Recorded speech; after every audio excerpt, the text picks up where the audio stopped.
ألا بذكر الله تطمئن القلوب.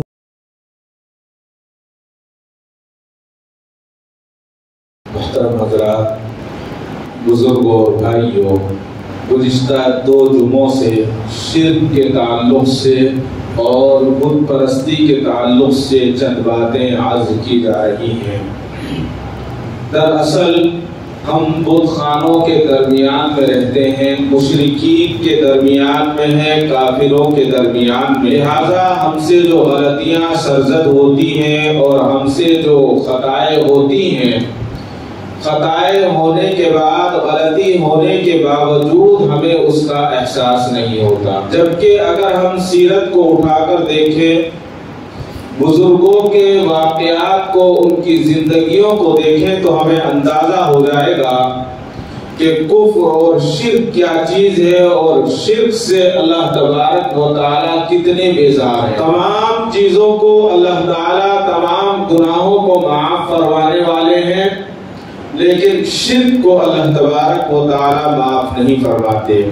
تاتاری قوم کے تعلق سے آتا ہے کہ جب بغداد کی سلطنت پر تاتاری قوم غالب آ گئی اور مسلمانوں کو شکست ہوئی اور ان کے اندر ایک احساس پیدا ہو گیا کہ ہم سب سے اچھے ہیں، ہم سب سے بہتر ہیں، تو ایک مرتبہ ایک تاتاری شہزادے کے تعلق سے آتا ہے کہ ایک تاتاری شہزادہ اپنے گھوڑے پر سوار ہو کر شکار دیکھنے کے لیے جا رہا تھا، اس کے ساتھ میں اس کا کتا بھی تھا، ایک راستے سے گزرا، اس راستے پر ایک بزرگ سے، ایک مسلمان بزرگ سے اس کی ملاقات ہو گئی، اور ملاقات ہونے کے بعد تاتاری سمجھ رہا تھا کہ میں افضل ہوں، میں اعلیٰ ہوں، میں عمدہ ہوں، میں عارفہ ہوں، تو اس وقت تاتاری نے اپنے گھوڑے کو لگام دی، گھوڑے کو روکا اور مسلمان بزرگ کے پاس گیا اور جا کر کہنے لگا کہ میں تم سے ایک بات پوچھنا چاہتا ہوں، تم میری بات کا جواب دو۔ حضرت نے کہا کہ کہو تم کیا کہنا چاہتے ہو، میں تمہاری بات کا جواب دیتا ہوں۔ تو اس تاتاری شہزادے نے کہا کہ میں آپ سے یہ پوچھنا چاہتا ہوں، آپ یہ بتائیے کہ آپ اچھے ہیں یا میرا کتا اچھا ہے؟ آپ اچھے ہیں یا میرا کتا اچھا ہے؟ اگر میں اور آپ ہوتے تو میرے اور آپ کا جواب کیا ہوتا؟ یہ کہتے کہ ہم اچھے ہیں، آپ کا کتا خراب ہے۔ لیکن وہ بزرگ اللہ والے تھے، وہ بزرگ اللہ کو یاد کرنے والے تھے اور ان کا دل اللہ کی یاد سے سجا ہوا تھا۔ انہوں نے، مسلمان بزرگ نے نہایت اطمینان کے ساتھ جواب دیا کہ اگر میرا خاتمہ ایمان پر ہوا تو نہ تم اچھے ہو نہ تمہارا کتا اچھا ہے، بلکہ میں اچھا ہوں گا، اور اگر میرا خاتمہ ایمان پر نہیں ہوا تو تمہارا کتا اچھا۔ اس بات کا سننا تھا کہ یہ بات دل سے کہی ہوئی دل کو اثر کرتی ہے، جو بات دل سے نکلتی ہے دل پر اثر کرتی ہے۔ ان بزرگ کی اس بات کو سنا اور اس شہزادے کا دل دہل گیا، ہل گیا ہو کہ انہوں نے کتنی قیمتی بات اور کتنی اچھی بات کہی ہے، اور اس کا اثر ایسا ہوا کہ وہ فوراً مسلمان ہو گیا۔ ایمان کی طاقت، ایمان کی قوت کو ایک ایمان والا ہی محسوس کر سکتا ہے، اور جب ایمان والا نہایت ایمانداری کے ساتھ کوئی بات کہتا ہے تو وہ کافر پر بجلی بن کر گرتی ہے۔ تلوار کا اثر نہیں ہوتا، تیر کا اثر نہیں ہوتا۔ تلوار کا حملہ کیا جائے، تلوار کا زخم 10 دن میں، 20 دن میں، 1 مہینے، 2 مہینے میں سوکھ جاتا ہے۔ اسی لیے کہا گیا ہے کہ پہلے زبان کو لگام دو، زبان سے کوئی لفظ ایک دم مت کہو، پہلے دماغ سے سوچو اور پھر زبان سے، اس لیے کہ زبان سے جو الفاظ نکلتے ہیں وہ اثر رکھتے ہیں۔ تلوار کا زخم سوکھ جاتا ہے لیکن زبان کا زخم زندگی ختم ہو جاتی ہے، وہ سوکھتا نہیں۔ ایک طرف آج مشرکین کا یہ دعویٰ کہ فلاں چیز ہماری، فلاں چیز ہماری، اور ایک طرف ان کا دعویٰ اتنا کھوکھلا ہے کہ اپنے ہاتھ سے خود بنا لیتے ہیں اپنے خدا کو اور اس کی عبادت کرنے لگتے ہیں۔ اس کا تصور کیسے کیا جا سکتا ہے؟ ایک چھوٹا سا بچہ اپنے ہاتھ سے ایک مٹی کا کھلونا بنائے اور پھر اس کو کہے کہ تو مجھے کھانا دے، تو مجھے روٹی دے، تو کیا آپ سوچ سکتے ہیں کیا اس کو کھانا ملے گا؟ ہرگز نہیں ملے گا۔ اسی طرح سے یہ زمانہ قدیم سے ایک فرقہ ایسا ہے کہ جو خدا کو خدا نہیں مانتا، بتوں کو خدا مانتا ہے، اور ایک فرقہ ایسا بھی ہے جو خدا کا تصور ہی نہیں کرتا۔ وہ یہ کہتے ہیں کہ دنیا میں خدا کی کوئی چیز ہی نہیں ہے، خدا کا کوئی وجود نہیں ہے، نعوذ باللہ، جن کو ہم کمیونسٹ کہتے ہیں۔ حضرت امام اعظم ابو حنیفہ رحمت اللہ علیہ کے تعلق سے آتا ہے کہ کچھ دشمنان اسلام نے آپ پر حملہ کر دیا، اور حملہ کرنے کے بعد آپ کو قتل کرنا چاہا، تو حضرت امام اعظم رحمت اللہ علیہ نے فرمایا کہ مجھے ایسے قتل مت کرو، بلکہ قتل کرنے سے پہلے ایک حجت قائم کرو، ایک مقدمہ قائم کرو۔ کہ کیا؟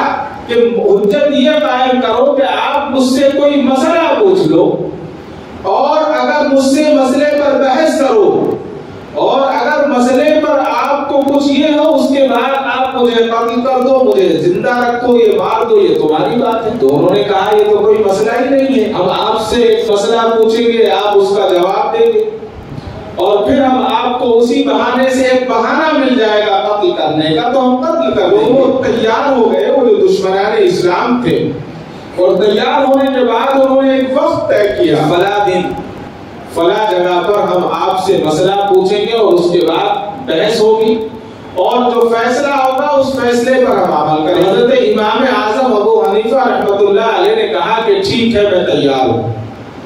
تیار ہونے کے بعد ایک جب جگہ طے ہو گئی، اور طے ہونے کے بعد حضرت امام اعظم ابو حنیفہ رحمۃ اللہ علیہ اس جگہ پر پہنچنے والے تھے، تو امام اعظم ابو حنیفہ رحمۃ اللہ علیہ تھوڑی دیر سے پہنچے۔ پہنچنے میں آپ کو تاخیر ہو گئی، تو وہ سمجھنے لگے کہ شاید حضرت امام صاحب اب تشریف نہیں لائیں گے، ان کو اپنی جان کا خطرہ۔ لیکن امام اعظم ابو حنیفہ رحمۃ اللہ علیہ تشریف لے گئے۔ جب وہاں پہنچے تو پہنچتے ہی ان لوگوں نے شور مچانا شروع کر دیا کہ تم نے آنے میں تاخیر کر، اپنی جان کو بچانے کے لیے دیر سے آئے۔ حضرت امام اعظم ابو حنیفہ رحمۃ اللہ علیہ نے کہا کہ بھائی میری بات سنو، میں جان بوجھ کر دیر سے نہیں آیا ہوں، بلکہ آنے میں کچھ سبب ہے، دیر سے آنے کی تاخیر کی ایک وجہ ہے، اس وجہ کو میری سن لو، اس کے بعد تم فیصلہ کر لینا۔ انہوں نے کہا کہ ہم آپ کی بات نہیں سنتے، آپ دیر سے آئے۔ صاحب نے کہا کہ آپ سن لو، اس کے بعد فیصلہ کرا کہ ٹھیک ہے سناؤ کیا بات۔ تو حضرت امام اعظم ابو حنیفہ رحمۃ اللہ علیہ نے فرمایا کہ جب میں آپ کے پاس آنے کے لیے گھر سے نکلا اور دریا پر پہنچا، مجھے دریا کو پار کرنا تھا، تو میں نے دیکھا کہ وہاں دور تک کوئی کشتی نہیں ہے، تو میں بہت پریشان کہ دریا کو کیسے پار کروں، یہاں کوئی کشتی نہیں ہے، کوئی ملاح نہیں ہے، کوئی کشتی چلانے والا نہیں ہے۔ تو میں اسی سوچ میں ابھی کھڑا تھا کہ میں نے دریا کے دوسرے کنارے پر دیکھا کہ ایک جھاڑ ہے، ایک بڑا درخت ہے، اور وہ درخت خود بخود کٹنے لگا، اور درخت کٹ گیا، اور کٹنے کے بعد اس کے تختے کٹے، اور تختے کٹنے کے بعد اس کے تختے آپس میں ملنے لگے، اور جب اس کے تختے آپس میں مل گئے، نہ وہاں پر میخ تھی، نہ وہاں پر ہتھوڑی تھی، کوئی ہتھوڑی نہیں اور کوئی میخ نہیں، کوئی تختوں کو جوڑنے والا آدمی نہیں تھا، کوئی جھاڑ کو کاٹنے والا آدمی نہیں تھا، جھاڑ خود کٹا، تختے خود کٹے، آپس میں خود جڑنے لگے، اور جڑنے کے ساتھ ساتھ کشتی تیار ہو گئی، اور کشتی تیار ہونے کے بعد میرے قریب کو آئی، میں نے دیکھا کہ کشتی چلانے والا کوئی نہیں ہے۔ اب میرے بات سمجھ میں نہیں آ رہی تھی کہ میں کشتی میں کیسے سوار ہوں، کشتی خود تیار ہوئی، میں نے اپنی آنکھوں سے دیکھا، درخت خود کٹا، میں نے اپنی آنکھوں سے دیکھا، چل کر میری طرف آئی، میں نے اپنی آنکھوں سے دیکھا، اس اس کے بعد میں کشتی پر سوار ہو گیا، اور جب کشتی پر سوار ہوا تو کشتی پھر چلنے لگی اور چل کر دوسری طرف آئی اور مجھے کشتی نے چھوڑ دیا اور میں آپ کے پاس آیا۔ اتنا سننا تھا کہ جتنے مشرکین تھے وہ تمام کے تمام زور سے ہنسنے لگے، کہنے لگے واہ کیا کہانی سنائی، ایسے کیسے ہو سکتا ہے کہ جھاڑ خود کٹ جائے، ایسے کیسے ہو سکتا ہے کہ تختے خود بن جائے، ایسے کیسے ہو سکتا ہے کہ بغیر میخ کے کشتی کو جوڑ دیا جائے اور اس کے بعد کشتی چلانے والا موجود نہیں ہے اور کشتی چل کر خود دوسری بار چلی جائے اور اس میں آپ بیٹھ کر آ جائیں، یہ بات سمجھ میں آنے والی نہیں ہے۔ حضرت امام اعظم ابو حنیفہ رحمت اللہ علیہ نے فرمایا ارے بے عقلو، جب بغیر انسان کے درخت کاٹا نہیں جا سکتا، بغیر انسان کے تختے بنائے نہیں جا سکتے، بغیر انسان کے کشتی جوڑی نہیں جا سکتی، بغیر انسان کے کشتی چلائی نہیں جا سکتی، تو تم جو کہتے ہو کہ خدا کا وجود نہیں ہے، یہ دنیا کا سارا نظام بغیر خدا کے کیسے چل رہا ہے، یہ بتاؤ مجھے۔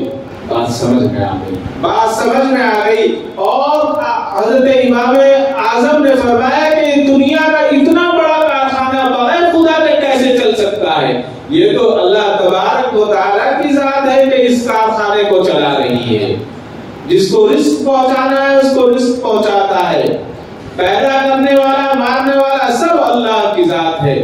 جب یہ آپ نے ان کے سامنے مثال پیش کی تو ان سارے کے ذہن میں بات آ گئی، ان کے بات سمجھ میں آ گئی اور انہوں نے کہا کہ واقعی آپ بات صحیح کہتے ہیں، امام صاحب آپ کی بات بالکل صحیح ہے، ہم اپنی بات سے توبہ کرتے ہیں اور اسلام قبول کرتے ہیں۔ معلوم یہ ہوا کہ دنیا کا نظام چلانے والا کوئی پتھر نہیں ہے، دنیا کا نظام چلانے والا کوئی بت نہیں ہے، دنیا کا نظام چلانے والا کوئی انسان نہیں ہے، بلکہ یہ تو تمام عالم کو پیدا کرنے والی ذات، وہ صرف اور صرف ذات ہے، وہ اللہ رب العزت کی ذات ہے، جس نے اس دنیا کو پیدا کیا اور اس دنیا کو ختم بھی کرے۔ تو آج اسی چیز کو سمجھنے کی اور سمجھانے کی ضرورت ہے۔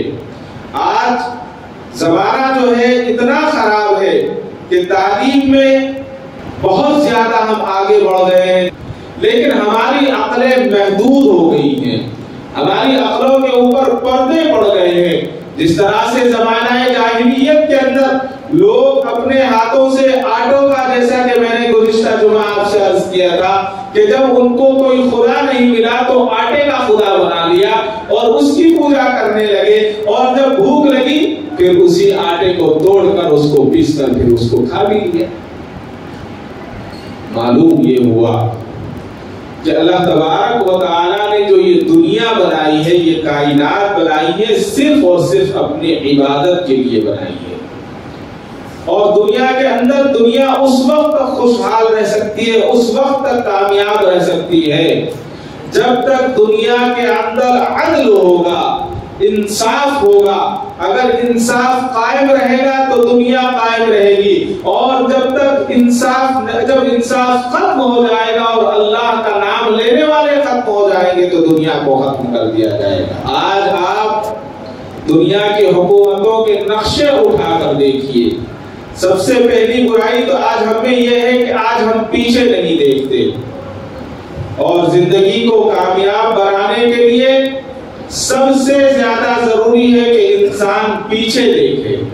آج ہم کہتے ہیں، آج ہم اپنے بچوں کو تعلیم دیتے ہیں کہ آگے دیکھو، ٹھیک ہے آگے تو دیکھنا ہے، لیکن آگے دیکھنے کے لیے پیچھے دیکھنا ضروری ہے، اور پیچھے دیکھنے کے لیے سب سے پہلے اللہ کا حکم اور نبی پاک علیہ السلام کی سیرت کو اور سنت کو دیکھنا ہوگا، اور ہمیں اپنی تاریخ کو پڑھنا ہوگا کہ ہماری تاریخ کیا ہے۔ جب انسان اپنی تاریخ کو بھول جاتا ہے تو اس کو مٹا دیا جاتا ہے، اور جب انسان تاریخ کو یاد رکھتا ہے تو پھر آگے بڑھنے میں اس کے لیے پریشانیاں نہیں ہوتی۔ اگر کسی کا باپ بہت بڑا پروفیسر ہے، بہت بڑا لیکچرر ہے، اور اس کے بچوں کو بار بار یاد دلایا جائے کہ تمہارا باپ اتنا پڑھا لکھا تھا، اتنا اچھا آدمی آدمی تھا تو وہ اچھائیاں اس کے اندر، وہ خود کوشش کرے گا کہ جب میرے باپ کی یہ اچھائیاں ہیں، میرا باپ جب اتنے بڑے منصب پر تھا تو مجھے بھی وہی رہنا چاہیے۔ اور اگر کسی کا باپ کمزور تھا، ناچار تھا، ناتوانا تھا، اور بار بار آپ اس کو یہ یاد دلائیں گے کہ تمہارے باپ جو ہے بزدل تھے اور تمہارے والد ایسے تھے اور فلاں پیسے تھے اور کچھ نہیں تھے، تو پھر کیا ہوگا؟ بچہ بھی بزدل ہو جائے گا، وہ کچھ ترقی نہیں کر سکتا۔ اگر ہم اپنی تاریخ کو اٹھا کر دیکھیں، حضور اکرم صلی اللہ علیہ وسلم کی سیرت کو پڑھیں، مکی زندگی کو پڑھیں، حضور کے مدینے کی زندگی کو پڑھیں، تو ہمیں پتا چلے گا کہ زندگی گزارنا کوئی مشکل نہیں ہے، بہت آسان ہے۔ میں نے آپ سے عرض کیا تھا کہ آج لوگ یہ کہتے ہیں کہ اسلام خطرے میں ہے، اس بات کو بھول جائیں، اسلام نہ 1400 سال پہلے خطرے میں تھا، نہ آج خطرے میں۔ اسلام خطرے میں نہیں ہے۔ جس وقت حضور کو ماننے والے چند احباب اور کعبۃ اللہ کے اندر مشرکین نے 360 بتوں کو رکھ دیا، اس وقت اسلام خطرے میں نہیں تھا، تو آج اسلام کیسے خطرے میں؟ ہاں یہ کہہ سکتے ہیں کہ میرا اور آپ کا ایمان خطرے میں ہے، اس لیے کہ ہمارے ایمان کمزور ہیں۔ ہمارا ایمان کتنا کمزور ہے کہ ہم کسی کے سامنے اپنا نام لیتے ہوئے، بتاتے ہوئے شرماتے ہیں۔ چار مشرکین کے درمیان چلے جائیں تو ٹوپی جیب میں رکھ لیتے ہیں، اور اگر نام پوچھتا ہے تو نام بتاتے ہوئے گھبراتے ہیں، اس لیے کہ ہمارا ایمان کتنا کمزور ہے۔ ہم یہ سمجھتے ہیں کہ پتہ نہیں کیا ہے۔ آپ ڈنکے کی چوٹ پر اپنے ایمان کا اعلان کریں اور آپ بتائیں کہ میں مسلمان ہوں، میرا نام یہ ہے، تو وہ کچھ نہیں آپ کا بگاڑ۔ تاریخ اس کی شاہد ہے۔ ابھی 3-4 دن پہلے ایک صاحب آئے، غیر مسلم تھے، میرے پاس عجیب بات ہوئی، کار ان کو کھڑی کرنی تھی، کار ایک دو گلی میں کہیں جگہ دیکھی، وہ کار کھڑی کی، آ کر کہنے لگے کہ مسلمان بہت گندے رہتے ہیں، مسلمان پاک نہیں رہتا۔ میں نے کہا کیوں، کیا ہوا؟ کہ میں نے کار کھڑی کرنے کی جگہ ڈھونڈی، کار نہیں ملی، گندگی میں جگہ ملی۔ میں نے کہا آپ غلط کہتے ہیں، مسلمان گندا نہیں رہتا، مسلمان تو اتنا پاک ہے کہ پیشاب کرنے کے بعد 1 لیٹر سے دھوتا ہے، کم سے کم 1 لیٹر پانی چاہیے اس کو۔ کہنے لگے نہیں آپ دیکھیے۔ میں نے کہا یہ مسلمانوں کی گندگی نہیں، یہ حکومت کی گندگی ہے، یہ حکومت ہمارے محلوں پر توجہ نہیں دیتی، تو ہم کیا کر سکتے ہیں؟ ہماری کوشش ہے جتنا ہونا ہے ہو سکتے ہیں، لیکن وہ صاحب ماننے کو تیار نہیں، ذہنیت خراب ہے ان کی۔ جب وہ ماننے کو تیار نہیں ہوئے، میں نے کہا ایک بات سنیے آپ۔ کہنے لگے جی بتائیے کیا ہے؟ میں نے کہا ہمارے یہاں جب بچہ پیدا ہوتا ہے تو ہم اس کو کیا کھلاتے ہیں، کیا پلاتے ہیں، آپ کو کچھ پتا ہے؟ نہیں مجھے نہیں پتا آپ کیا کھلاتے ہیں بچے کو یا کیا پلاتے ہیں۔ میں نے کہا جب ہمارے یہاں بچہ مسلمانوں کے یہاں پیدا ہوتا ہے تو کھلانے میں تو ہم اس کو کھجور کھلاتے ہیں، مکے کی پاکیزہ کھجور ہوتی ہے، اور پلانے میں ہم ماں کا دودھ پلاتے ہیں۔ کہنے لگا اچھا ٹھیک ہے، ہم بھی یہی کرتے ہیں۔ میں نے کہا آپ کیا کرتے ہیں؟ کہ ہم بھی ماں کا دودھ پلاتے ہیں۔ میں نے کہا آپ جھوٹ بولتے ہیں۔ میں نے کہا ہم اپنی ماں کا دودھ پلاتے ہیں بچے کو، بچے کی ماں کا، اور آپ اپنی ماں کا دودھ پلاتے ہیں۔ میں نے یہی کہا غصے کی حالت میں ان کو۔ میں نے کہا آپ اپنی ماں کا دودھ پلاتے ہیں جس کو آپ ماں مانتے ہیں، تھوڑا سا لائیں گے اور اس کے منہ میں ڈالیں گے، کتنا فرق ہے۔ آپ کے یہاں بچہ پیدا ہوتے ہی اس کے منہ میں گندگی ڈالنا شروع کر دیتے ہیں، ہمارے یہاں بچہ پیدا ہوتے ہی ہم اس کو پاک و صاف رکھتے ہیں۔ اور اتنا ہی نہیں، میں نے پھر ان کو اور آگے بتایا، وہ بہت زیادہ ناراض ہوئے۔ میں نے کہا آپ ناراض ہوتے رہے، میری ذات پر کوئی فرق نہیں پڑتا۔ ناراض ہوئے وہ۔ میں نے کہا ہمارے یہاں میں پریکٹیکل بات کر رہا ہوں، پورے سال میں 2 یا 4 یا 8 یا 10 مریضہ ایسی آتی ہیں، مسلمان بچیاں ایسی آتی ہیں جن کے سروں میں جوں ہوتی ہیں۔ وہ کہتے ہیں کہ ہمارے سروں میں جوں ہو گئی ہیں، جواں پیدا ہو گئے ہیں۔ پیدا ہونے کی وجہ یہ ہوتی ہے یا تو اسکول میں پڑھتی ہیں تو اسکول کی ایک دوسرے بچیوں کی چڑھ جاتی ہیں۔ میں نے کہا ہمارے مسلمان بچیوں کے سروں میں جواں پیدا نہیں ہوتے، اور آپ کے یہاں جو ہے ہر مہینے 2-4 خواتین ایسی ضرور آتی ہیں جن کے سروں میں جوئیں ہوتی ہیں۔ انہوں نے کہا اس کی وجہ کیا ہے؟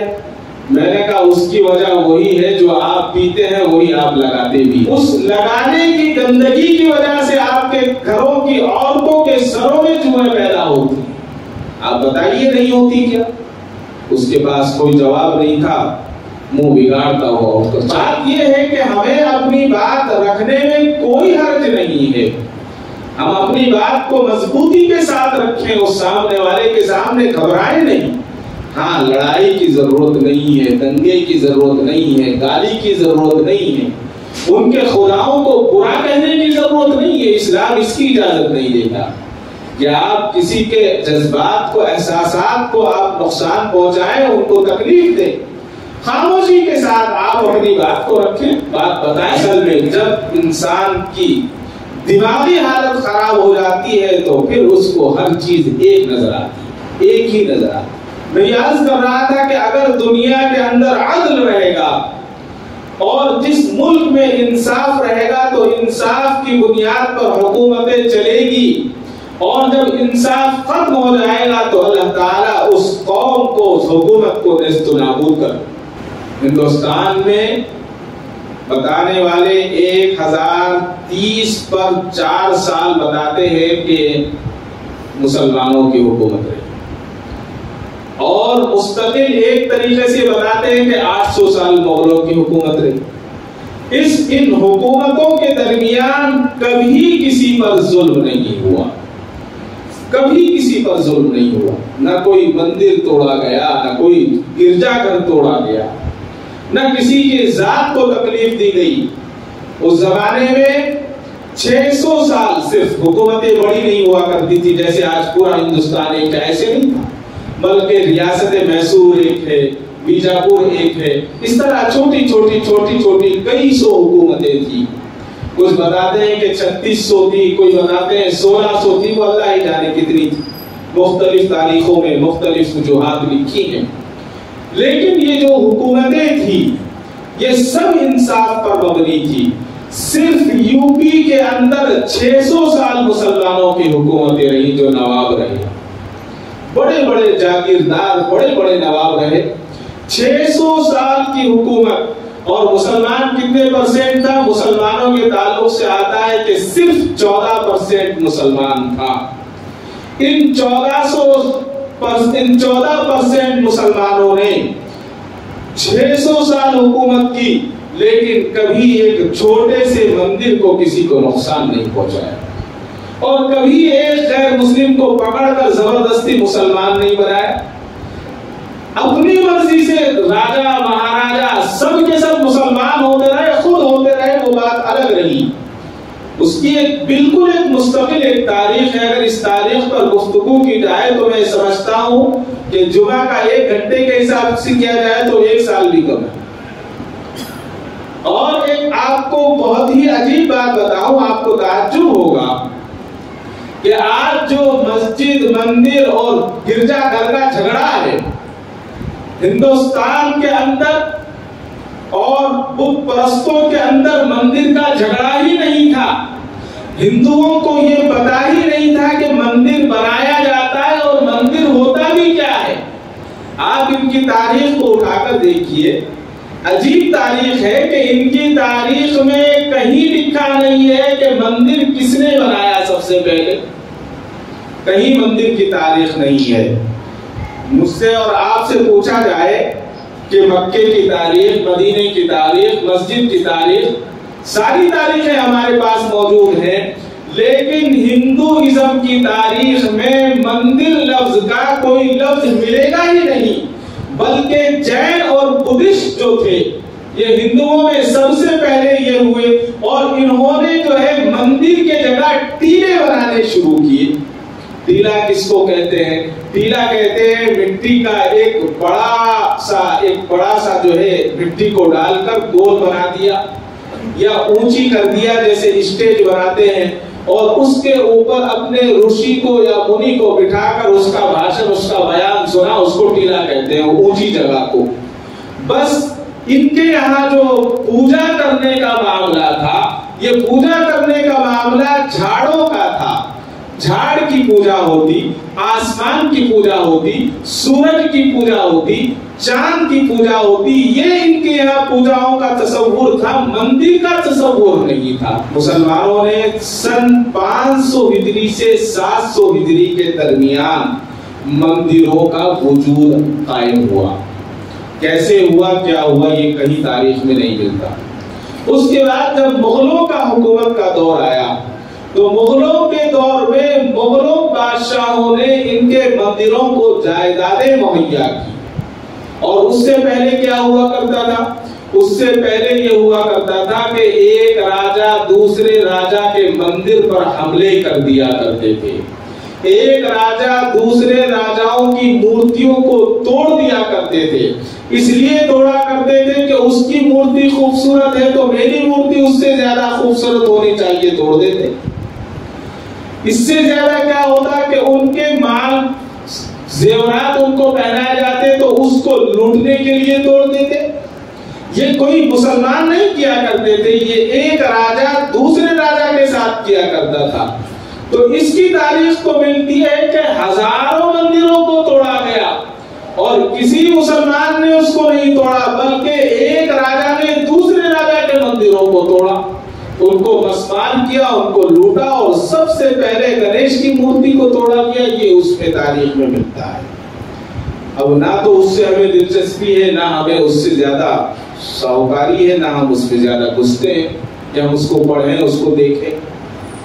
لیکن مسلمان بادشاہوں نے ہمیشہ رعایا کا خیال کیا، اس لیے کہ سنت نبوی صلی اللہ علیہ وسلم ہے۔ مغل بادشاہوں نے بڑی بڑی جاگیریں دی اور ان کے بعد حضرت سلطان ٹیپو شہید رحمت اللہ علیہ کی آپ تاریخ کو اٹھا کر دیکھیں تو وہ تاریخ بڑی لمبی تاریخ ہے۔ صرف آپ نے ان کو جاگیریں ہی نہیں دی بلکہ جاگیروں کے ساتھ ان کو دستاویزات دیے، اور اس زمانے میں کاغذوں پر آپ نے نہیں لکھا بلکہ تانبے کی تختیوں پر آپ نے کھدوایا کہ اس مندر کو اتنے 100 ایکڑ زمین حکومت دے رہی ہے۔ سری رنگا پٹنم کے اندر جو مندر ہے اس کی تاریخ کو اٹھا کر دیکھیے، وہاں سنہرے الفاظ میں کھدا ہوا ہے کہ حضرت ٹیپو سلطان شہید نے کتنی زمین اس کو دی۔ راجا راجیشوری کو دیکھیے، یہ حضرت ٹیپو سلطان شہید رحمت اللہ علیہ نے اس کو کتنی زمین دی، جبکہ مجھے اور آپ کو بتایا کہ مندر کے لیے کتنی زمین کافی ہے، مورتی رکھتے ہیں بس کافی ہے، اس کے لیے کیا زمین کی ضرورت ہے؟ لوگ آتے ہیں، گزرتے ہیں، چلے جاتے ہیں، لیکن آپ مسلمان حکمرانوں نے اتنا انصاف کیا کہ اگر کسی چیز میں مسلمانوں کو کچھ دیا تو اس سے زیادہ جو ہے اپنی رعایا کو خوش کرنے کے لیے اور ان کے اقتدار کو بڑھانے کے لیے اور ان کو مضبوط رکھنے کے لیے ان کو بھی برابر کا حصہ دیا۔ اور اتنا ہی نہیں، آج جو مغلیہ دور کے بادشاہوں کو بدنام کیا جاتا ہے، مغلیہ سلطنت کے بانی ظہیر الدین بابر کے تعلق سے آتا ہے کہ ظہیر الدین بابر ایک مرتبہ اپنی فوج کے ساتھ گزرا تو اس کی فوج نے بھیڑا کے علاقے میں، بھیڑا کوئی جگہ تھی، وہاں سے اس کی فوج گزری، وہاں کے کچھ باشندوں کو اس کی فوجیوں نے پریشان کیا، اور جب یہ بات ظہیر الدین بابر کو پتہ لگی تو آپ نے ان سارے فوجیوں کو بلایا اور اس کی تحقیق کی، اور تحقیق کرنے کے بعد جو لوگ اس میں شرارتی تھے، جنہوں نے عام رعایا کے ساتھ بدتمیزی کی تھی، کچھ لوگوں کو سزائے موت دی گئی اور کچھ سپاہیوں کی ناکیں کاٹ دی گئی اور ان کو بازاروں میں گھمایا گیا اور بتایا گیا کہ اگر کوئی رعایا کے ساتھ اپنی طاقت کا استعمال کرے گا اور ناجائز اس کو پریشان کرے گا تو اس کی یہ عبرتناک سزا دی جائے گی۔ یہ مسلمان بادشاہوں کی تاریخ رہی ہے، اور مسلمان بادشاہوں کے آج آپ محل جا کر دیکھیں، ہر محل کے اندر آپ کو دربار کے نام سے بڑے بڑے ہال ملیں گے۔ تو درباروں میں مسلمانوں نے اس رواج کو قائم کیا، راجا مہاراجاؤں کے محلوں میں کوئی دربار نہیں ہوا کرتا تھا، انہوں نے دربار قائم کیے اور اپنی رعایا کے لیے عام طور پر ان کو کھولا کہ کوئی بھی اگر معصوم آدمی ہے، کوئی بھی مظلوم ہے تو وہ فوراً آئے اور دربار میں اپنی بات کو رکھے اور انصاف طلب کرے۔ یہ مسلمان بادشاہوں نے بنایا اس مزاج کو۔ اور اتنا ہی نہیں، اس سے آگے مغلیہ دور کے ایک اور بادشاہ شہنشاہ اکبر جہانگیر اور تاجدار مغلیہ اورنگزیب عالمگیر رحمت اللہ علیہ نے مسلمانوں کے ساتھ ساتھ غیر مسلموں کو اپنی فوج میں اور اپنے خاص محل کے اندر خاص ذمہ داریاں ان کو دی گئی۔ اگر وہ یہ چاہتے کہ سارا ملک کو زبردستی مسلمان کرنا چاہتے تو مسلمان کر سکتے تھے، لیکن نہ تو اسلام اس کی اجازت دیتا اور نہ ایمان اس کی اجازت دیتا، اور نہ انہوں نے یہ کام کیے۔ انہوں نے اپنا سارا سب کچھ اسلام کے دائرے میں رہ کر کام کیا۔ آج جو لوگ کہتے ہیں کہ انہوں نے یہ کیا، انہوں نے یہ کیا، ان کو تاریخ پتہ ہی نہیں ہے۔ میں تو بتا رہا ہوں کہ ان کی تاریخ میں مندروں کی تاریخ کہاں سے شروع ہوتی ہے ہمیں بتائیں۔ ہم بھی تو جانے کہ مندر کہاں سے بنائے جائے شروع ہوئے، سب سے پہلا مندر کس نے بنایا ہمیں بھی تو پتا چلے، لیکن ایسا نہیں ہے، تاریخ کا پتہ ہی نہیں ہے۔ اور تاریخ ہم جانتے ہیں، جیسا کہ میں نے ابھی آپ کے سامنے عرض کیا کہ مغلیہ دور کے اندر متھرا کے اندر گووندا دیوی کے لیے سب سے پہلے جو ہے مسلمان بادشاہ شہنشاہ جہانگیر نے زمین دی۔ انہوں نے ان کو زمین دی کہ تم اس پر اپنا عبادت خانہ بناؤ، تم اپنے طور سے عبادت کرو۔ لیکن افسوس صد افسوس کہ آج جو ہے تاریخ کو بالکل الٹا پریشان اور بدل کر رکھ دیا گیا ہے اور تاریخ کو پیش کیا جا رہا ہے۔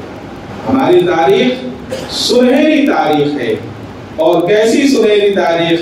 اگر اس تاریخ کو اگر ہم پڑھ لیں اور ہمیں پتہ لگ جائے تو ہمیں پتہ چل جائے گا کہ مسلمان کیا ہے اور اسلام کیا ہے۔ حضرت عمر فاروق رضی اللہ تعالیٰ عنہ کی تاریخ کو پڑھنا ہوگا۔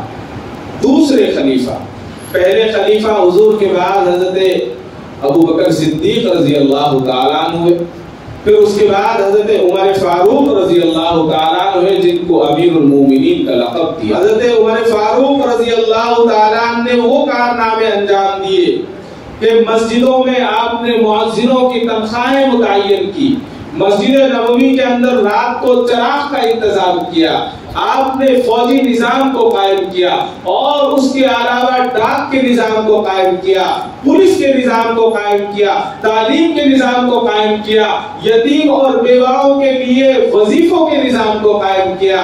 آج تاریخ میں لکھا ہے کہ 245 ملک ایسے ہیں جو حضرت عمر فاروق رضی اللہ تعالیٰ عنہ کے نظام کو کاپی کر کر چلا۔ یہ جو ملک کے نظام بنتے ہیں، یہ جو ملک کا بجٹ بنایا جاتا ہے، بیت المال کا بجٹ ہوتا ہے، چیریٹی کا بجٹ ہوتا ہے، فوج کا بجٹ ہوتا ہے، یہ بجٹ یہ ایسے ہی نہیں بنا، یہ بجٹ سب سے پہلے حضرت عمر فاروق رضی اللہ تعالیٰ عنہ نے بنایا۔ اور جب حضرت عمر فاروق رضی اللہ تعالیٰ عنہ کا انتقال کا وقت قریب آیا تو دنیا نے دیکھا کہ دنیا کے 22 لاکھ مربع میل پر حکومت کرنے والا، 22 لاکھ مربع میل، یہاں سے آپ ناپیں گے لندن جو ہے 21 یا کچھ بیٹھتا ہے، اتنی بڑی حکومت کا بادشاہ جب آپ کا انتقال کا وقت قریب آیا آپ مقروض تھے، آپ کے پاس کچھ نہیں تھا، صرف آپ کے پاس ایک مکان تھا۔ حضرت عمر فاروق رضی اللہ تعالیٰ عنہ نے فرمایا کہ جب میرا انتقال ہو جائے تو میرا اس مکان کو بیچ کر میرا قرض ادا کر دیا جائے۔ حضرت عمر فاروق رضی اللہ تعالیٰ عنہ کے انتقال کے بعد آپ کو جو ہے آپ کا مکان فروخت کر کر آپ کا قرض ادا کیا، اور عدل و انصاف کا یہ معاملہ تھا کہ ایک چرواہا مدینے سے ہزاروں کلومیٹر دور پر اپنی بکریوں کو چرا رہا تھا، چراتے چراتے توڑ کر آتا ہے اور آ کر کہتا ہے کہ امیر المومنین عمر فاروق کا انتقال ہو گیا ہے۔ لوگوں نے کہا کہ تجھے یہ خبر کس نے دی؟ مدینہ تو یہاں سے اتنے ہزار کلومیٹر دور ہے، تو کیسے کہہ سکتا ہے کہ عمر فاروق کا انتقال ہوا؟ کہنے لگا کہ جب سے عمر فاروق رضی اللہ تعالیٰ عنہ امیر المومنین ہوئے ہیں، میں نے دیکھا ہے کہ میری بکریوں کو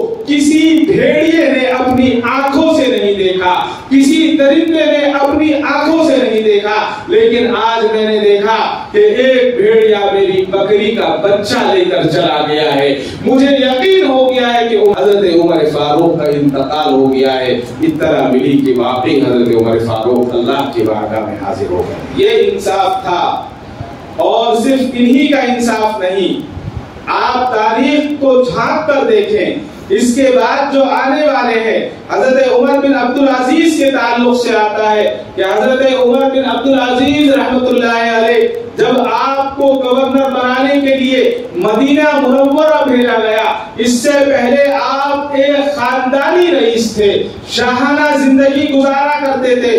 حضرت عمر بن عبدالعزیز رحمت اللہ علیہ اپنے سامان کے ساتھ مدینہ منورہ کے لیے تشریف لے جاتے ہیں۔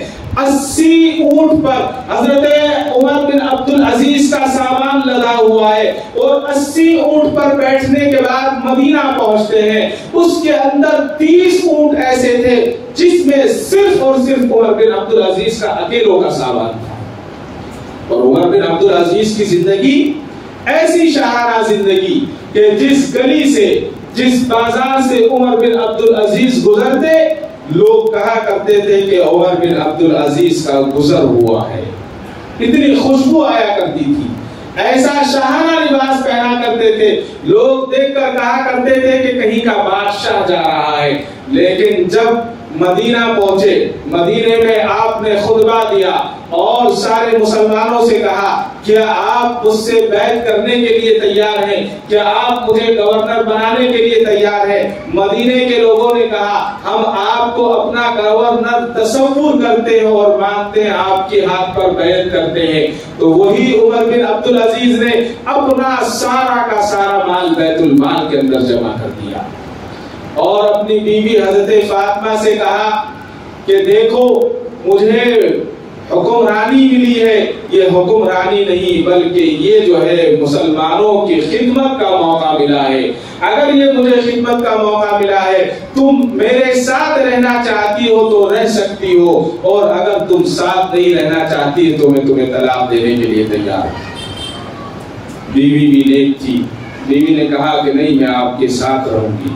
کہا کہ اگر ساتھ رہنا ہے تو پھر یہ کرنا ہوگا کہ جتنا مال تمہارے باپ عبد الملک نے دیا تھا وہ سارا کا سارا مال بیت المال کے اندر جمع کر دو۔ لاکھوں کا مال تھا، سارا کا سارا مال بیت المال کے اندر جمع کر دیا۔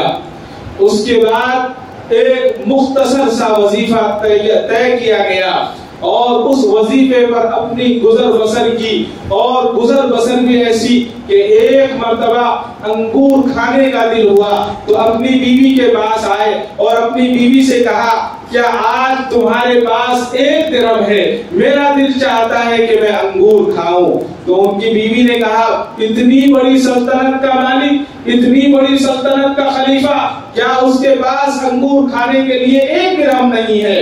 کہا کہ اس درہم سے بہتر ہے کہ میں جہنم کی ہتھکڑیاں پہن لوں، یہ مجھے عزیز۔ میں قوم کا 1 درہم نہیں کھا سکتا، میں قوم کا مالک نہیں ہوں، میں قوم کا جو ہے اس کا مجھے نگہبان بنایا۔ مجھے بہتر ہے کہ میں نہیں چاہتا کہ میں جہنم کی ہتھکڑیاں پہنوں، اس سے بہتر ہے کہ میں انگور نہ کھاؤں۔ انگور نہیں کھائے۔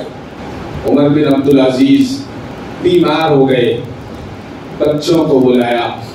کون؟ عمر بن عبدالعزیز خلیفہ رہے، اور اس خلافت کے دور میں ایسا دور آیا کہ لوگ اپنی زکات لے کر گھومتے تھے کہ کوئی زکات لینے والا نہیں ہے، کوئی زکات لینے والا نہیں تھا۔ اللہ نے اتنا لوگوں کو آسودہ کر دیا تھا۔ بیت المال میں جمع کرنا چاہتے تو بیت المال میں اتنا مال تھا کہ جمع کرنے کی جگہ نہیں۔ مسلمان ہو، کوئی بھی ہو، یہودی ہو، پارسی ہو، ہر ایک کو اللہ نے خوب نواز دیا تھا۔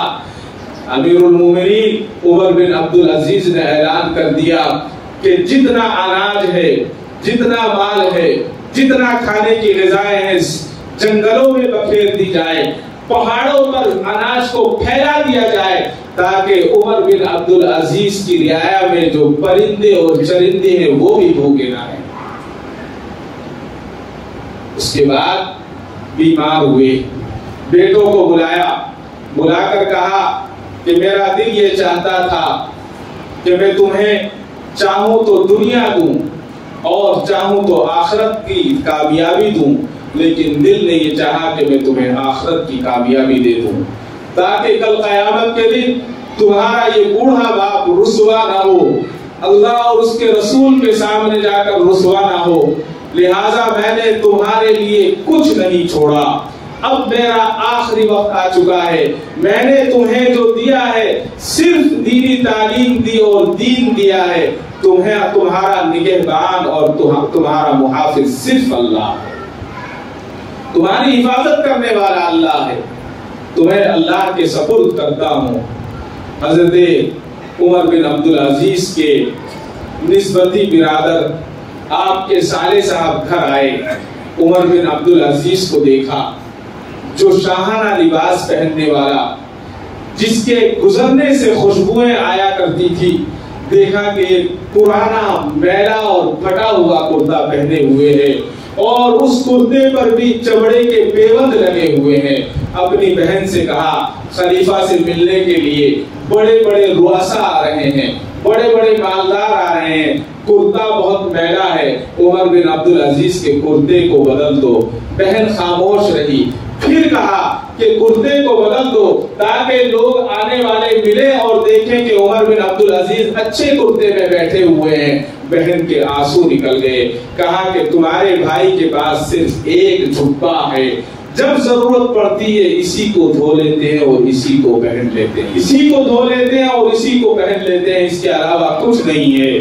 آخری وقت آیا، عیسائی ایک شخص تھا، اس کو بلایا اور بلا کر کہا کہ میں یہ چاہتا ہوں کہ تمہاری زمین میں میری تدفین ہو، لہٰذا تم مجھے اپنی زمین دو اور مجھ سے اس کی قیمت لے لو، اس قیمت کے بعد مجھے اس زمین میں دفن کرنا۔ اس عیسائی نے کہا، اس پادری نے کہا کہ میری عزت اس سے بڑی اور کیا ہو سکتی ہے کہ آپ کی تدفین میری زمین میں ہو، لہٰذا میں آپ سے پیسے نہیں لے سکتا۔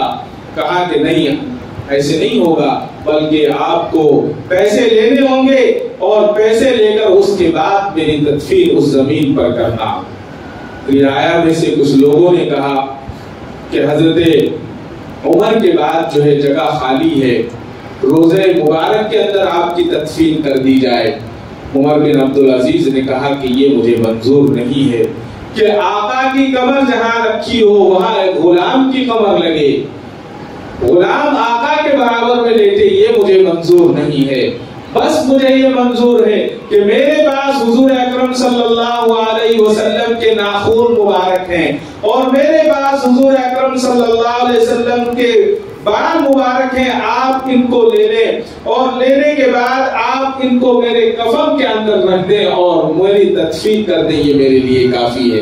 اتنا کہا اور آپ کی روح پرواز کر۔ مسلمان عادل بادشاہوں کے تعلق سے ایک تاریخ نہیں ہے، بہت بڑی تاریخیں ہیں ان کے تعلق سے۔ ایک کہانی بہت بار ہم نے سنی ہے، آپ نے بھی سنی ہوگی کہ دیہات کے ایک شہر میں رہنے والے آدمی کو ایک گدھے کی ضرورت پڑی، ایک گدھے کی ضرورت پڑی تو وہ ایک کھیڑے میں گیا، گاؤں میں گیا اور جا کر اس نے گدھا خرید لیا، خرید کر گدھا شہر میں لے کر آ گیا۔